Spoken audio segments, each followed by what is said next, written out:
आगे रुक करते हैं राजधानी भोपाल का, जहां से हमारे सहयोगी प्रिंस गुप्ता जुड़ चुके हैं। जी प्रिंस, ऐसी कौन कौन सी खबरें हैं जो सुर्खियों पर है? साथ ही मोहन कैबिनेट की आज बैठक हो सकती है, इसको लेकर क्या कुछ अपडेट है? वहीं पन्ना में एक व्यक्ति को हीरा मिला है, उसको लेकर क्या अपडेट है? जी बिल्कुल। आज काफी कुछ खबरें हैं जो राजधानी भोपाल सहित प्रदेश की प्रमुख खबरें हैं। उसमें सबसे पहली और महत्वपूर्ण खबर की ओर अगर मैं आपको ले चलूं तो वो आज कैबिनेट की बैठक है। कल कैबिनेट के मंगलवार को होती है अक्सर बैठक, लेकिन मुख्यमंत्री के दिल्ली दौरे के चलते आज कैबिनेट बैठक हो रही है और कैबिनेट बैठक में कई महत्वपूर्ण निर्णयों और प्रस्तावों पर चर्चा होगी और कई निर्णय आज कैबिनेट की बैठक में लिए जा सकते हैं जो जनहितैषी होंगे और कहीं ना कहीं आम जनता के हक और हित के होंगे। तो निश्चित ही अभी कैबिनेट की बैठक कुछ ही देर में शुरू होने वाली है और कैबिनेट बैठक में कुछ खास कहें कि हम निर्णय लिए जा सकेंगे। उसके बाद मुख्यमंत्री की दोपहर में कुछ मुलाकातें हैं, आरक्षित समय है। उसके बाद शाम को कुछ जगहों पर जाएंगे, भोपाल में ही रहेंगे, स्थानीय कार्यक्रमों में शामिल होंगे और देर शाम वापस निवास लौट जाएंगे। तो ये मुख्यमंत्री के आज के कुछ खास कार्यक्रम भी हैं और कैबिनेट की बैठक के बारे में मैंने आपको बताया। उसके अलावा मैं आपको ले चलता हूं ऐसी खबर जो राजधानी में अक्सर आ रही है, एक्सीडेंट को लेकर। लगातार ऐसे कई एक्सीडेंट हो रहे हैं आए दिन, लगभग एक महीने से हम लगातार देख रहे हैं और एक महीने पहले मैं आपको यहाँ आपको खुद स्वयं बता दूं कि मेरा भी एक्सीडेंट हुआ था। अब यहाँ सबसे बड़ी दिक्कत यह है कि यातायात पुलिस ना के बराबर होती है चौक चौराहों पर। उसके साथ ही जो सर्वेलेंस कैमरे लगे हुए हैं वो भी सिर्फ रिकॉर्ड तो कर लेते हैं। अगर कोई एक्सीडेंट करके जाता है तो विजुअल रिकॉर्ड हो जाते हैं, एक्सीडेंट दिखता है, लेकिन एक्सीडेंट कर भागे व्यक्ति की गाड़ी का नंबर नहीं दिखता है। ऐसा ही हादसा मेरे साथ भी एक महीने पहले हुआ। मेरी गाड़ी को वीवीआईपी रोटरी कही जाती है जो भोपाल की, वहां पर एक्सीडेंट हुआ। बहुत जमकर एक्सीडेंट किया और व्यक्ति मुझे एक्सीडेंट करके गाड़ी लेकर भाग गया।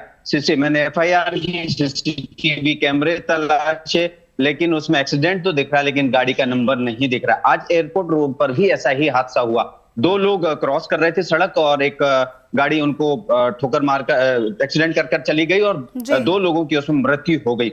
उसके अलावा एक ऐशबाग स्टेडियम के पास ऐसा हादसा हुआ जिसमें एक थार ने एक्सीडेंट किया और वो भाग गया। उसमें 3-4 लोग इंजर्ड हुए और एक बुजुर्ग और ऑटो भी को भी क्षति हुई है। और उसके अलावा ऐसे कई पूरे राजधानी में मैं आपको बताऊं तो हादसे हो रहे हैं और उन हादसों पर कोई भी नकेल नहीं यातायात पुलिस कस पा रही है और अगर कोई एक्सीडेंट करके भाग जाता है तो उसको पकड़ने में भी नाकाम साबित हो रही है। तो एक बड़ा सवालिया निशान है। हाल ही में सांसद आलोक शर्मा ने इस पर सभी विभागों के साथ मिलकर बैठक की थी और उस पर यातायात व्यवस्था को सुधारने की बात की थी, अतिक्रमण को हटाने की बात की थी, उस साथ डिजिटल कैमरे लगाने की बात भी कही थी। यानी कि अब यातायात को सुगम बनाने की बात की जा रही है, लेकिन यातायात के साथ इस तरह के जो एक्सीडेंट हो रहे हैं, यातायात सुगम नहीं है, यातायात व्यवस्था ठीक नहीं है और इस तरह के एक्सीडेंट आए दिन देखने को मिल रहे हैं जिसमें जान भी जोखिम में लोगों की डल रही है। कई लोगों की जान भी जा चुकी है। तो सवालिया निशान खड़ा होता है कि सरकार कब जागेगी, प्रशासन कब जागेगा और यातायात व्यवस्था कब जागेगी जो इस तरह की व्यवस्थाओं को सुचारू रूप से करेगी। एक बड़ा सवालिया निशान है कि शहर में वीवीआईपी एरिया में अगर मैं बात करूं, वल्लभ भवन है, मंत्रालय है, विधानसभा है, वहां से आने वाली सड़कों पर सीसीटीवी जो कैमरे लगे हैं वही कारगर नहीं है। वहां दिखते तो हैं विजुअल, लेकिन उसमें अगर कोई एक्सीडेंट करके चला जाता है तो उसकी कार का नंबर नहीं दिखता है। इस पर पुलिस कमिश्नर भी हिला हवाली करते रहे कि इसको अपग्रेड करने की कोशिश की जा रही है, लेकिन अभी तक कोई परिणाम सामने नहीं आया। आने वाले दिनों में देखते हैं क्या इस पर सुधार हो सकता है। अगली खबर की ओर मैं अगर आपको ले चलूं तो वो है मौसम से जुड़ी हुई। 35 जिलों में लगभग बारिश की संभावना है और लगातार अच्छी बारिश हो रही है पूरे प्रदेश में। कई नदी नाले उफान पर हैं, कहीं यातायात आवागमन की दिक्कतें हैं।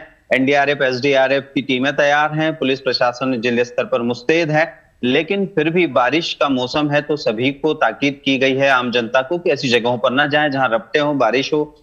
जंगल वाला एरिया है, खासतौर से लोग बारिश के दिनों में ऐसी जगह घूमने और पर्यटन के तौर पर जाते हैं, लेकिन ना जाएं क्योंकि फंसने का डर होता है, कहीं ना कहीं जान की क्षति हो सकती है। तो हम देख रहे हैं कि लगातार बारिश हो रही है, मौसम लगातार खुशनुमा तो हो रहा है लेकिन आफत भी डाल रहा है। ग्रामीण अंचलों में सड़कें बाधित हो जाती हैं, ग्रामीण जहां पर नदियां हैं, खासतौर से नर्मदा नदी की बात मैं करूं तो नर्मदा नदी के पूरे क्षेत्र में कहीं ना कहीं बाढ़ जैसे हालात होने शुरू हो जाते हैं।